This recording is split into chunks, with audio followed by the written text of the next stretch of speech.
Ama, isama mo na ako sa iyong kaharian. Huwag mo akong iiwan sa masamang sanlibutan.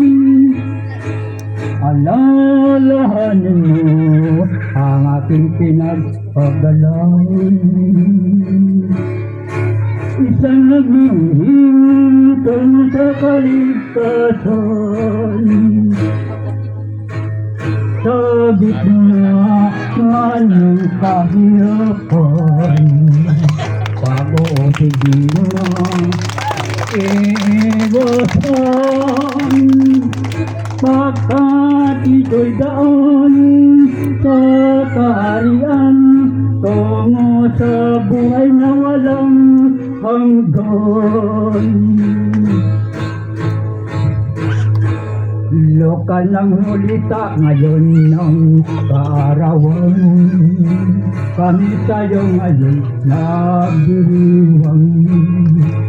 Sa 65 taon nakaraan, Ama, patuloy mo kaming binabantayan. Sa gitna man ng kahirapan, ako hindi mo iwasan,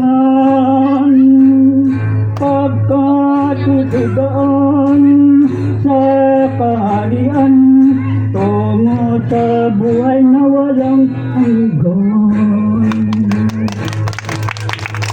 Pagkat itugaan sa kaharian, tungo sa buhay na walang hanggan.